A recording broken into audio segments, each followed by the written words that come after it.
مدرسے میں پیسہ لگاتا ہے تو جگہ جگہ کہتا ہے کہ مدرسے میں فلاں بلڈنگ بنی ہے، اس میں ایک کمرہ میں نے بھی بنوایا ہے۔ ارے تو نے بنوایا ہے تو خدا کے لیے بنوایا ہے یا لوگوں کو بتانے کے لیے، ان سے تعریفی کلمات سننے کے لیے بنوایا؟ اللہ کہتا ہے کہ تو نے اگر کوئی نیک کام کیا ہے تو تو خدا پر کوئی احسان نہیں کر رہا ہے۔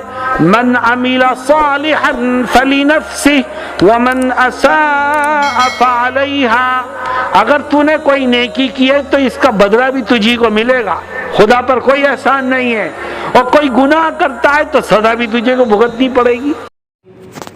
عظیم دینی درسگاہ جامعہ اسلامیہ عربیہ قاسمیہ شاہی مراد آباد، یہ سرزمین ہندوستان کے عظیم دینی درسگاہ اور تعمیر انسانیت کی ایک زبردست تعلیم گاہ ہے، جہاں اکابرین علماء کرام کا ایک جمع غفیر موجود ہے، جہاں کے ارباب فتاوی میں سے حضرت مفتی شفیق صاحب قاسمی دامت برکاتہم العالیہ کے 27 جلدوں میں فتاوی قاسمیہ مرتب ہے، جہاں کتاب النوازل حضرت مفتی سلمان صاحب دامت برکاتہم العالیہ کے 19 جلدوں میں مرتب، اور یہ سلسلہ رواں دوا ہے۔ اسی کے ساتھ ساتھ جامعہ کی عظیم القدر بے مثال خدمات، اور یہ ادارہ عالمی شہرت الحمدللہ حاصل ہے ادارے کو، جہاں کے محتمم حضرت شیخ سید مولانا اشہد رشیدی صاحب دامت برکاتہم العالیہ جو محتمم مدرسہ ہیں، ساتھ ہی میں محدث ہیں۔ دیکھیے نبی کریم صلی اللہ علیہ وسلم نے ارشاد فرمایا، ان اللہ یرفع البلایا عن هذه الامہ برحلت اصحاب الحدیث۔ حضرات محدثین جب سفر فرماتے ہیں زمین کا تو حضرات محدثین کے علمی سفر کو رحلت سے تعبیر کیا جاتا ہے۔ جب یہ حضرات علاقوں میں سفر فرماتے ہیں تو حضرات محدثین کے علمی سفروں کی بنیاد پر علاقوں سے خدا بند قدوس بلاؤں کو ٹال دیتے ہیں۔ حضرت شیخ الاسلام مولانا حسین احمد مدنی نور اللہ مرقدہ جنگ آزادی ہندوستان میں جو عظیم القدر قربانی پیش کی، جس کے نتیجے میں آج سرزمین ہندوستان تعلیمی، ثقافتی، تمدنی چین اور سکون کی زندگی بسر کر رہا ہے۔ اسلام اور شعائر اسلام کی عظیم حفاظت آج تک جو قائم ہے، ان گراں نمایاں شخصیات آزادی ہند کے عظیم کارنامے جنہوں نے انجام دی، جن میں شیخ الہند حضرت مولانا محمود الحسن گنگوہی نور اللہ مرقدہ کے شاگرد رشید، یہ مدنی خاندان جو مدینہ منورہ کے اندر آباد ہوا اور اس سے مدنی قرار دیے گئے، حضرت شیخ الاسلام مولانا حسین احمد مدنی کے نواسے ہیں۔ ہمارے لیے سرزمین سوراشٹر کے لیے یہ پہلا موقع ہے۔ مانگرول میں مولانا صادق صاحب کی کوششوں پر، مفتی عبدالباسط کی دعوت پر مدرسہ نور الاسلام کی تکمیل حفظ قرآن پر تشریف لے آئے۔ حضرت کا پروگرام مختصر ہو رہا تھا، لیکن الحمدللہ مولانا فیروز صاحب جو جمعیت علماء گجرات کے نائب صدر، مولانا عمران صاحب جنرل سیکریٹری، ان حضرات نے خوب کوشش کی، کاوش کی، محنت کی۔ ان حضرات مانگرول والوں کا کرم ہوا، احسان ہوا کہ موقع دیا۔ ویرابل تک حضرت والا کی تشریف آوری ہوئی۔ ہم حضرت والا کے ملفوظات عالیہ سماعت فرمائیں گے۔ علاقہ کاٹھیاواڑ اور سوراشٹر کل 11 ضلعوں میں ہے، اور 11 ضلعوں میں سے اب تک صرف 5 ضلعوں میں عقائد حقہ، علوم نافعہ، اعمال صالحہ کی ترویج و اشاعت کے ذرائع پیدا ہوئے ہیں۔ ابھی ہماری سرزمین کا 2/3 حصہ عقائد حقہ، علوم نافعہ، اعمال صالحہ سے یہ سرزمین ابھی بھی کوری ہے۔ ہم درخواست کرتے ہیں اور تمنا بھی رکھتے ہیں کہ یہ پروگرام اس موقع پر تو مختصر ہو، لیکن حضرت پورے یوپی کے حضرت اقدس مولانا سید ارشد مدنی صاحب دامت برکاتہم العالیہ کے منظور نظر اور پوری یوپی کے جمعیت علماء ہند کے حضرت والا صدر محترم بھی ہیں. حضرت والا اپنے ملفوظات عالیہ سے ہمیں نوازے گے اور ہم درخواست مؤدبانہ کرتے ہیں اور التماس بھی کرتے ہیں کہ آئندہ علاقہ کٹھیاواڑ کا بہت لمبا سفر باقی ہے. یہ علاقہ تشنا ہے اور اکابرین سے وابستہ ہے، لگے رہے ہیں، لہذا آئندہ ہمارے لیے اور موقع فراہم ہو اس کے ہم جو ہے تمنا بھی رکھتے ہیں. حضرت والا کا خطاب سے پہلے چند آیات قرآن کریم کی تلاوت کرنے کے بعد حضرت والا کا جو ہے خطاب ہوگا.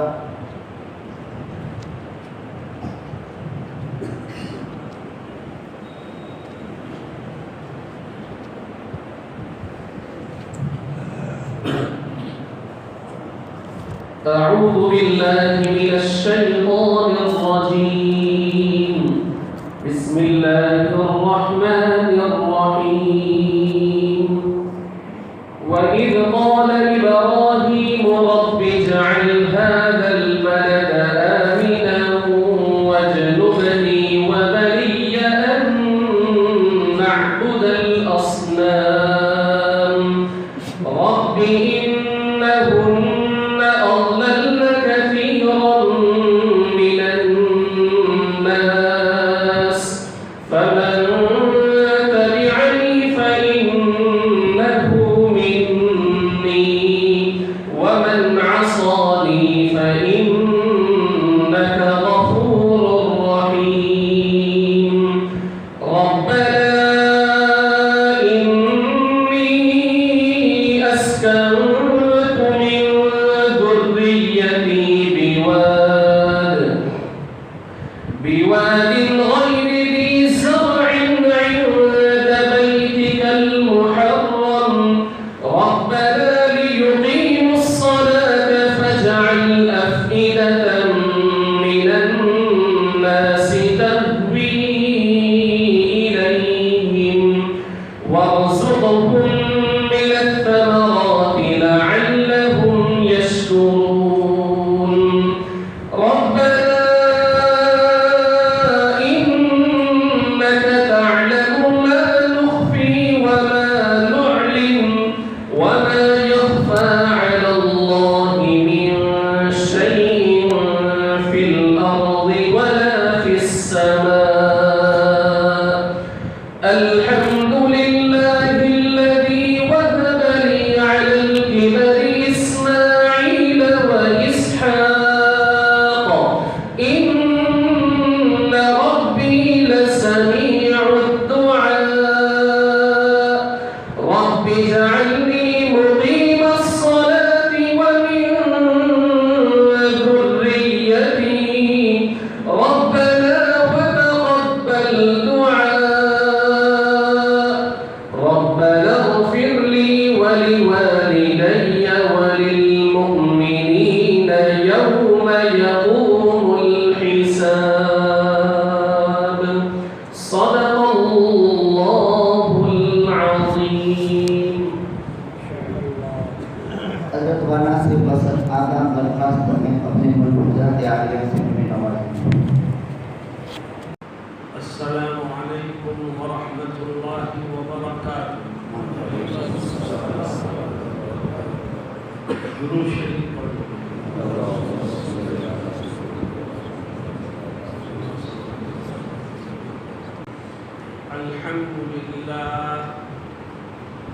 الحمد لله نحمده ونستعينه ونستغفره ونؤمن به ونتوكل عليه ونعوذ بالله من شرور أنفسنا ومن سيئات أعمالنا. من يهده الله فلا مضل له ومن يضلله فلا هادي له. ونشهد أن لا إله إلا الله وحده لا شريك له. ونشهد أن سيدنا ونبينا وشفيعنا وسندنا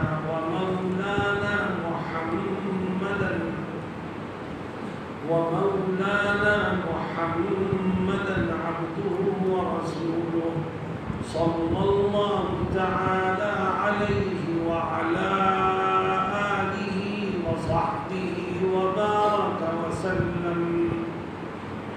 أما بعد أعوذ بالله من الشيطان الرجيم بسم الله الرحمن الرحيم لقد كان لكم في رسول الله أسوة حسنة لمن كان يرجو الله واليوم الآخر وذكر الله كثيرا صدق الله مولانا العظيم. حضرات علماء کرام، معزز حاضرین اور نوجوان ساتھیوں، تھوڑا سا وقت میرے پاس ہے. میں چاہتا ہوں کہ خدا ہمارے اس مل بیٹھنے کو قبول فرمائے اور اپنی رضا والی باتیں کہنے اور سننے کی توفیق عطا فرمائے. دوستوں اور ساتھیوں، میں اور آپ اور اس روئے زمین پر بسنے والے ہر انسان پر سب سے بڑا احسان اگر ہے تو ہمارے اور آپ کے خالق و مالک کا. صبح سے شام اور شام سے صبح تک اس کے احسانات، اس کے انعامات اور اس کی نعمتیں ہمارے اوپر بارش کی طرح برستی رہتی ہیں. وہ فرماتا ہے کہ تم اگر میری نعمتوں کو شمار کرنے بیٹھو تو تمہاری زندگیاں ختم ہو سکتی ہیں، پر میری نعمتوں کو گننا یہ تمہارے بس کی بات نہیں ہے. میرے دوستوں، سب سے بڑا احسان تو خدا کا ہے. سب سے بڑی نعمتیں اس کی ہیں جس سے ہم ہر وقت فیضیاب ہوتے رہتے ہیں، فائدہ اٹھاتے رہتے ہیں. اللہ کی حمد و ثنا اور اس کی تعریف ہمارے اوپر لازم ہے. وہ کہتا ہے میں تمہیں کھلا رہا ہوں، میں تمہیں پلا رہا ہوں، میں تمہیں انگنت نعمتیں دے رہا ہوں. میں اپنی نعمتوں میں اضافہ بھی کر سکتا ہوں اور اپنی نعمتوں کے سلسلے کو بند بھی کر سکتا ہوں. اور پھر کہتا ہے آؤ میں تمہیں بتاؤں کہ میں اپنی نعمتوں میں اضافہ کیسے کروں گا اور بند کیسے کروں گا. اے خدا تو اضافہ کیسے کرے گا؟ فرماتا ہے لَإِن شَكَرْتُمْ لَأَزِيدَنَّكُمْ وَلَئِن كَفَرْتُمْ إِنَّ عَذَابِي لَشَدِيدٌ. اگر تم میری نعمتوں پر میرا شکر ادا کرو گے تو میں اپنی نعمتوں میں اضافہ کرتا چلا جاؤں گا. تم اس نعمت کو، ان نعمتوں کو سمیٹتے سمیٹتے اور رکھتے رکھتے تھک جاؤ گے، مگر خدا دیتے دیتے نہیں تھکے، مگر اس کا شکر ادا کرتا. اور اگر شکر نہیں ادا کرو گے تو خدا کہتا ہے جس طرح میں دینے کی طاقت رکھتا ہوں اسی طرح اپنی نعمتوں کو چھیننے کی بھی طاقت رکھتا ہوں. ان عذابی لشدید. میری نعمتوں کی ناشکری کرو گے تو میں اپنی نعمتوں سے محروم کر دوں گا اور شدید ترین عذاب میں تمہیں گرفتار کروں گا. تو میرے دوستوں، سب سے بڑا احسان تو رب ذوالجلال کا ہے جس کا ہمیں اٹھتے بیٹھتے چلتے پھرتے کھاتے پیتے شکر ادا کرنا چاہیے. تو بھائی کرو گے انشاءاللہ. اور اللہ کے بعد سب سے بڑا احسان اگر کسی کا ہے ہمارے اوپر تو وہ حضرت محمد مصطفیٰ صلی اللہ علیہ وسلم. آپ سے بڑا احسان کسی کا اس امت پر نہیں ہے. سب سے بڑا احسان خدا کے بعد اللہ کے نبی حضرت محمد مصطفیٰ صلی اللہ علیہ وسلم. آپ نے اپنی اس امت کی راحت اور اس امت کی نجات اور اس امت کی کامیابی کے لیے آپ نے اپنے چین و سکون کو داؤں پر لگایا، اپنی عزت کو نیلام کیا، اپنی جان کی پرواہ نہیں کی اور ہر وقت اس امت کی نجات اور راحت کے لیے اللہ سے مانگتے رہے، کوششیں اور جدوجہد کرتے رہے. امت آپ کو کیا دے گی؟ ہمارے پاس تو کچھ بھی نہیں ہے دینے، ہم آپ کو کیا دے سکتے؟ آپ سجدے میں گئے، صحابہ آپ کے ساتھ ہیں، سجدہ لمبا ہو رہا ہے، لمبا ہو رہا ہے، لمبا ہو رہا ہے، آقا سر ہی نہیں اٹھا رہے سے، صحابہ پریشان۔ بعض لوگوں کے ذہن میں یہ آنے لگا کہ کہیں سجدے کی حالت میں آپ کی روح تو قبض نہیں کر لی گئی، کیونکہ بے حس و حرکت آقا سجدے میں۔ صحابہ پریشان ہیں، بے چین۔ تھوڑی دیر کے بعد آقا سر اٹھا کے، صحابہ کے چہرے ان کے اوپر غم کے آثار تھے۔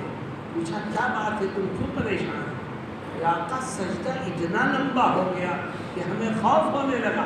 فرمایا میں نے اس سجدے میں اللہ سے اپنی امت کی مغفرت کی دعا کی، اور اللہ نے میری دعا کو قبول کر کے مجھے یہ حق دیا کہ میں امت کی شفاعت کر سکوں۔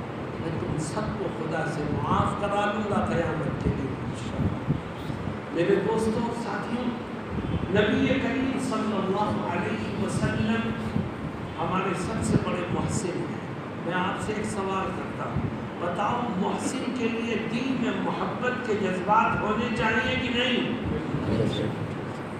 اللہ کے بعد سب سے بڑا محسن اگر کوئی ہے تو وہ جناب رسول اللہ صلی اللہ علیہ وسلم۔ یقیناً آپ کے لیے ہمارے دلوں میں محبت کے جذبات ہونے چاہیے۔ آؤ میرے ساتھ نبی کریم علیہ السلام سے محبت کرنے کے لیے تیار ہو۔ چلو ہم صحابہ کرام سے سب سے پہلے پوچھتے ہیں کہ آپ آقا سے محبت کرنے والوں میں سب سے آگے ہیں، یہ بتائیے آپ نے آقا سے محبت کی تو کیسے کی، تاکہ ہم بھی آپ کی نقل اتار سکیں۔ صحابہ سے پوچھتے ہیں۔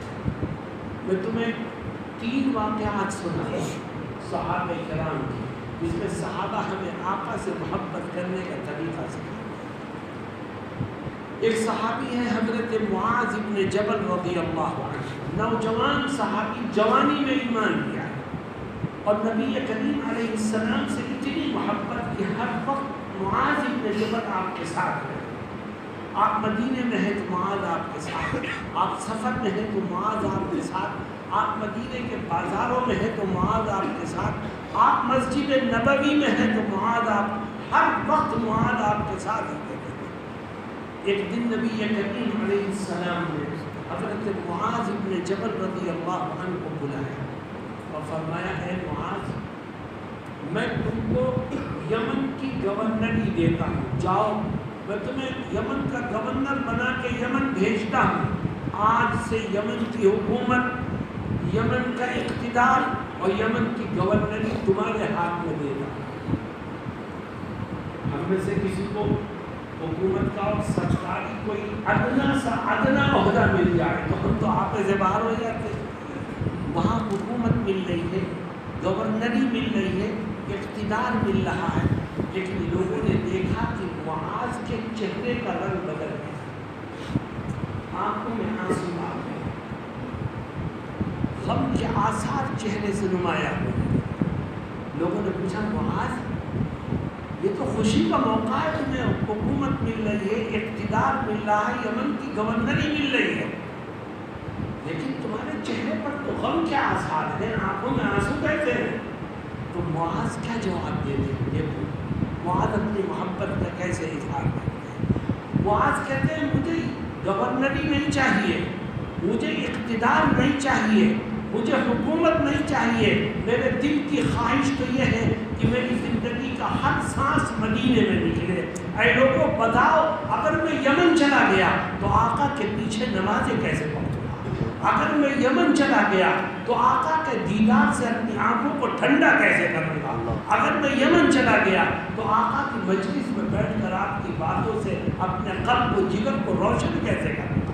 مجھے حکومت نہیں چاہیے، مجھے اقتدار نہیں چاہیے، مجھے گورنری نہیں چاہیے، میری آرزو اور تمنا یہ ہے کہ جب میری زندگی کا آخری سانس نکلے تو میرا سر ہو اور آقا کے قدم مبارک۔ دیکھو یہ محبت کا ایک انداز تھا جس کا اظہار کیا حضرت معاذ بن جبل رضی اللہ عنہ۔ میری خواہش اور تمنا یہ ہے کہ میری زندگی کا ہر لمحہ مدینے میں تھوڑی دیر کے بعد لوگوں نے ایک عجیب و غریب ماجرا دیکھا. لوگوں نے دیکھا معاذ مسجد سے اٹھے اپنے گھر گئے اور گھر سے تیار ہو کے آئے. کہا اے آقا میں یمن جانے کے لیے تیار ہو کے آیا. دیکھو غور سے سنو مسلمانوں، لوگوں نے معاذ ابن جبل کے کندھے کو پھر ہلایا کہ معاذ تم تو ابھی کہتے تھے کہ میری خواہش اور تمنا یہ ہے کہ میری زندگی کا ہر سانس مدینے میں نکلے، اور اب کہتے ہو یمن جانے کے لیے تیار ہو کے آ گیا. اس کا کیا مطلب ہے؟ معاذ کہتے ہیں میری خواہش تو یہی تھی کہ میں مدینے میں رہوں، میری تمنا تو یہی تھی کہ میری زندگی کا ہر لمحہ مدینے میں گزرے، مگر میرے سامنے قرآن کی ایک آیت ہے جس میں اللہ کیا کہتا ہے؟ اللہ رب العزت فرماتا ہے وَمَا كَانَ لِمُؤْمِنٍ وَلَا مُؤْمِنَةٍ إِذَا قَضَى اللَّهُ وَرَسُولُهُ أَمْرًا أَن يَكُونَ لَهُمُ الْخِيَرَةُ مِنْ أَمْرِهِمْ وَمَن يَعْصِ اللَّهَ وَرَسُولَهُ فَقَدْ ضَلَّ ضَلَالًا مُبِينًا. اللہ رب العزت اس آیت میں کہتا ہے، معاذ کہتے ہیں میری خواہش اور تمنا تو یہی تھی کہ میں مدینے میں رہوں، لیکن اللہ یہ کہتا ہے کہ اے مسلمان مردوں اور عورتوں، جب تمہارے سامنے خدا کا کوئی حکم آ جائے یا تمہارے سامنے نبی کا کوئی حکم آ جائے تو اب تمہاری خواہش کی کوئی حیثیت نہیں، اب تمہاری تمنا کی کوئی حیثیت نہیں، اب تمہاری چاہتوں کی کوئی حیثیت نہیں. اب تو تمہارے اوپر فرض ہے کہ نبی کے حکم پر عمل کرو اور نبی کی اطاعت کرتے ہوئے اس کی بات کو مان کر کے اپنے آپ کو عمل کے لیے پیش کر دو. مسلمانوں یہ ہے محبت. ایک طرف تیری خواہش ہے، دوسری طرف نبی کی سنت ہے. ایک طرف تیری تمنا ہے، دوسری طرف نبی کا آرڈر اور آپ کا حکم ہے. اب تیری محبت کی آزمائش ہوگی کہ اپنی خواہش پر عمل کرتا ہے کہ نبی کی سنت پر.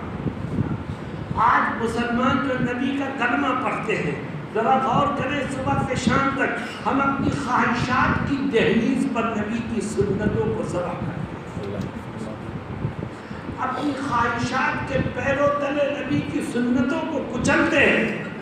اگر اس کے باوجود بھی ہم زندہ ہیں، عزت کے ساتھ کھا پی رہے ہیں، تو یہ نبی کی دعاؤں کا صدقہ ہے، ورنہ ہم اس قابل نہیں ہیں کہ اللہ کی رحمت کے مستحق کر سکتے.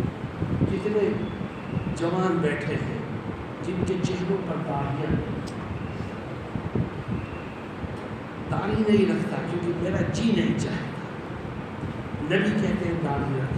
نبی کا حکم تیری خواہش سے ٹکرا رہا ہے، تو نبی کو ماننے والا ہے، محبت کا دعویٰ کرنے والا ہے، تیرے چہرے پر نبی کی سنت کیوں نہیں ہے؟ تو نے نبی کے دشمنوں جیسا چہرہ بنا رکھا ہے اور پھر کہتا ہے نبی سے محبت ہے.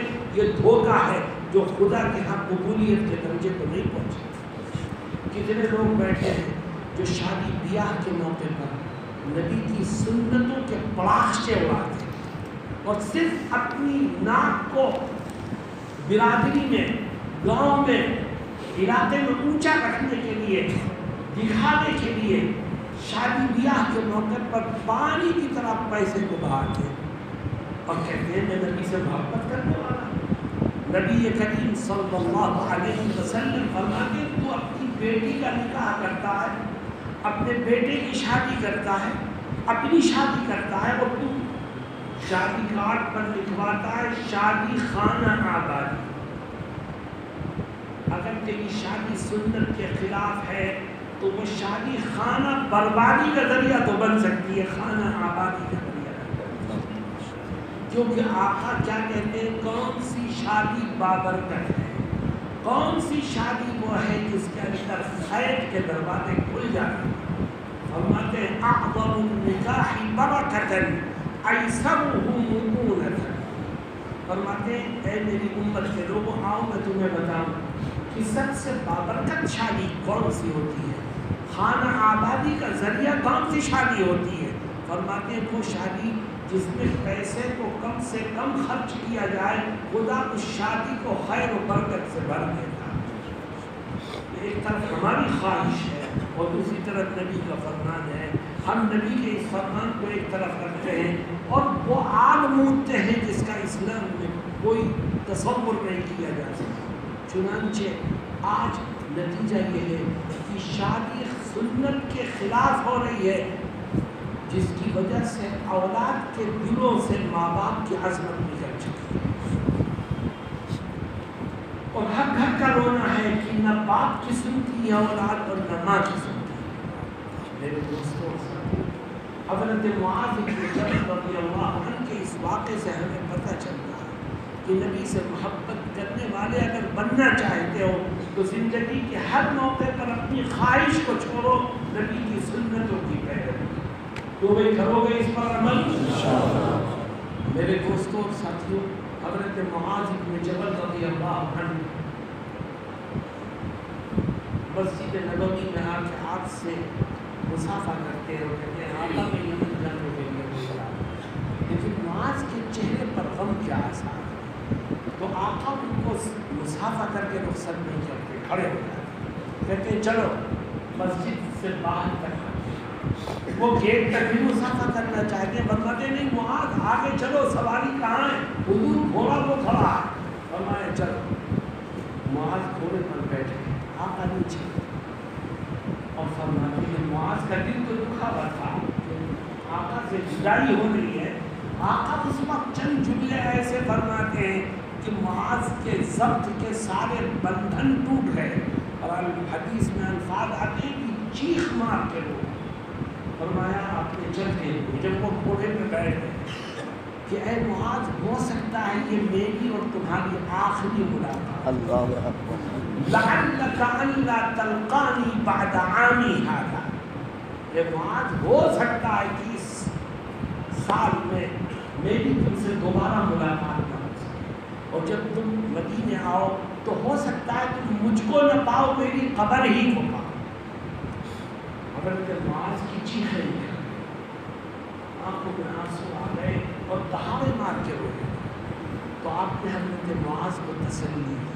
مسلمانوں وہ جملہ بڑا اہم ہے جو آقا نے اس وقت حضرت معاذ کو تسلی دیتے ہوئے فرمایا یا معاذ ان اول الناس بی المتقون حیث كانوا ومن كانوا، فرمایا معاذ پریشان مت ہو، تم اس لیے گھبرا رہے ہو کہ میں مدینے میں ہوں تم یمن جا رہے ہو، نہیں پریشان مت ہو، یاد رکھو دنیا کا کوئی بھی شخص ہو اور دنیا کے کسی بھی کونے میں ہو، اگر وہ تقوی اور پاکیزگی کی زندگی گزارے گا تو وہ ہمیشہ مجھ کو اپنے سے قریب ہی پائے گا۔ ان اول الناس بی المتقون، فرمایا تم تقوی والی زندگی گزارو، میری سنتوں پر عمل کرو، میرے لائے ہوئے دین کی پیروی کرو تو تم مجھے ہمیشہ اپنے سے قریب ہی پاؤ۔ میرے دوستوں، بات کو پکڑو اور ذہن و دماغ میں بٹھاؤ کہ جب کوئی کام کرو گے اگر وہ سنت کے خلاف ہوا تو تم اپنی خواہش کو پیروں تلے روند کر کے اس کام کو سنت کے مطابق کرنے کی کوشش کرو، جو بھی کرو گے۔ میں نے کہا تھا میں تمہیں 3 واقعات سنا، وہ ایک اور واقعہ سناتا ہوں کہ آقا سے محبت کیسی ہوتی۔ آج ہم صرف زبانی جمع خرچ کرتے ہیں، اور نبی کریم صلی اللہ علیہ وسلم سے سچی محبت کا تصور بھی ہمارے ذہنوں سے نکل گیا۔ ایک صحابی ہے، انصاری صحابی ہے مدینہ المنورہ کے، حضرت طلحہ ابن البراء رضی اللہ عنہ، نبی کریم علیہ السلام جب ہجرت کر کے مدینہ المنورہ تشریف لائے تو آپ کا استقبال کرنے والوں میں طلحہ ابن البراء بھی شامل تھے۔ طلحہ بڑے لمبے چوڑے رحیم شہید نوجوان آدمی تھے، نبی کریم علیہ السلام کا استقبال کرنے کے لیے کھڑے تھے، بھیڑ میں وہ بھی آگے بڑھے، آپ کے قریب پہنچے، آپ سے مصافحہ کیا، آپ کی پیشانی کو بوسہ دیا اور آپ سے محبت کا اظہار کیا، آپ بھی ان سے محبت کرتے تھے۔ طلحہ ابن البراء کا معمول تھا کہ نبی کریم علیہ السلام جب سے مدینہ المنورہ میں تشریف لائے تھے، طلحہ ہر نماز مسجد نبوی میں بالکل آقا کے پیچھے کھڑے ہو کر پڑھتے رہتے تھے، مسجد نبوی سے دور ایک محلہ ہے جو آج بھی موجود ہے، عوالی کے نام سے، وہاں رہتے تھے، لیکن ہر نماز پڑھنے یہاں آتے تھے۔ ایک دن نبی کریم علیہ السلام نے دیکھا کہ طلحہ ابن البراء فجر کی نماز میں نہیں۔ آپ نے کسی کو پوچھا نہیں، ہو سکتا ہے آنکھ نہ کھلی ہو، پھر دیکھا ظہر میں نہیں، پھر دیکھا عصر میں نہیں۔ عصر کے بعد آپ نے پوچھا، جو آدمی روزانہ بالکل آپ کے پیچھے نماز پڑھتا ہو وہ 3 نمازوں میں غائب، تو آدمی کے ذہن میں بات آئے گی کہاں گیا؟ عصر کے بعد آپ نے پوچھا طلحہ کہاں ہے؟ نہ فجر میں تھے، نہ ظہر میں تھے، نہ عصر میں تھے، کہاں ہیں؟ تو لوگوں نے کہا کہ طلحہ بیمار ہے، عصر کی نماز آپ پڑھ چکے تھے، فوراً کھڑے ہو گئے، فرمایا چلو ہم ان کی میلاد پرسی کو چلے گئے۔ طلحہ ابن البراء رضی اللہ عنہ کے گھر آپ تشریف لے گئے۔ طلحہ بے ہوش تھے، آپ بیٹھے رہے مگر ان کو ہوش نہیں آیا، آپ اٹھ گئے۔ آپ نے فرمایا مجھے ایسا لگتا ہے کہ طلحہ بچیں گے نہیں، رات میں ان کی وفات ہو جائے، اور دیکھو رات میں ان کی وفات ہو جائے تو مجھے بتانا تاکہ میں ان کے کفن دفن میں اور نماز جنازہ میں شریک ہوں۔ آپ نے یہ کہا اور تشریف کیا۔ مغرب پڑھی آپ نے مسجد نبوی میں، عشاء پڑھی آپ کو کوئی خبر نہیں، پوری رات گزر گئی، آپ نے فجر پڑھی۔ فجر کے بعد آپ کی نظر طلحہ ابن البراء رضی اللہ عنہ کے رشتہ داروں پر پڑی۔ آپ نے پوچھا طلحہ کا کیا حال ہے؟ لوگوں نے کہا حضرت طلحہ کی تو رات میں وفات ہو گئی اور ہم نے ان کا غسل اور تجہیز و تکفین کر کے ان کو دفن نہیں کیا۔ آپ کا چہرہ انور غصے سے سرخ ہو۔ آپ نے فرمایا میں نے تم سے کہا تھا کہ طلحہ کی وفات رات میں ہو جائے تو مجھے بتانا، تم نے مجھے خبر کیوں نہیں کی؟ تو لوگوں نے جو بات بتائی جواب میں وہ دل تھام کے سننے کے قابل ہے۔ جب محبت کس کو رشتہ دار کہنے لگے حضور جب آپ دیکھ کر کے طلحہ کی مزاج پرسی کر کے واپس آئے تو کچھ دیر کے بعد طلحہ کو ہوش آ گیا۔ ہم نے ان سے کہا کہ آقائے دو جہاں سرور کائنات حضرت محمد مصطفیٰ صلی اللہ علیہ وسلم تمہاری مزاج پرسی کو آئے تھے، تو طلحہ بہت خوش ہو، بہت خوش ہو، بڑی خوشی کا اظہار کیا، اور پھر ہم سب کو بلایا تھا اور کہا دیکھو میں ایک وصیت کرتا ہوں، اور وصیت میری یہ ہے کہ مجھے طبیعت اپنی اچھی نہیں لگ رہی، ایسا لگتا ہے کہ میں رات میں وفات پا جاؤں، اور دیکھو میرے دوستوں عزیزوں رشتہ داروں اگر رات میں میری وفات ہو جائے تو میری موت کی خبر میرے آقا کو مت کرو، کیونکہ رات میں اگر تم میری موت کی خبر میرے آقا کو کرو گے تو ان کی نیند میں خلل پڑے گا، ان کو رات کے اندھیرے میں یہاں تک آنے کی زحمت گوارا کرنی پڑے گی، وہ پریشانی پہ دوچار ہوں گے، اور میں نہیں چاہتا کہ میری وجہ سے میرے آقا کو کوئی تکلیف ہو۔ کیا اس محبت کا کی کوئی مثال پیش کی جا سکتی ہے؟ آدمی اپنی جان دے رہا ہے لیکن آقا کو تکلیف نہ ہو، اس کو اس میرے دوستوں سے صحابہ کرام نے نبی کریم علیہ السلام سے محبت کرنے کا ہمیں طریقہ اور سلیقہ سکھایا ہے، مگر ہم صرف زبانی جمع خرچ کر کے یہ سمجھتے ہیں کہ ہم آپ سے محبت کرنے والوں میں شامل ہو گئے یا ہماری سچے دل سے محبت کرو، اور محبت کرنے کی سب سے اہم علامت کیا ہے؟ جناب رسول اللہ صلی اللہ علیہ وسلم خود محبت کرنے کی علامت ذکر فرماتے ہیں، من احب سنتی فقد احبنی ومن احبنی کان معی فی الجنہ۔ فرماتے ہیں جو مجھ سے محبت کرنا چاہتا ہے تو اس کے اندر ایک نشانی دیکھ لو، خود فیصلہ کر دینا کہ یہ سچا ہے یا جھوٹا۔ یہ آقا کیا نشانی؟ فرمایا یہ دیکھو کہ وہ میری سنتوں سے پیار کرتا ہے کہ نہیں کرتا، جو مجھ سے محبت کرتا ہے وہ میری سنتوں سے پیار کرتا ہے کہ نہیں، مجھ سے محبت کا دعویٰ کرے اور میری سنتوں کو پیروں تلے رونده تو اس کا نام جھوٹوں میں سے سب سے اوپر والی لائن میں لکھا جائے۔ من احب سنتی فقد احبنی ومن احبنی کان معی فی الجنہ۔ اور آقا ایک ٹائٹل دیتے ہیں،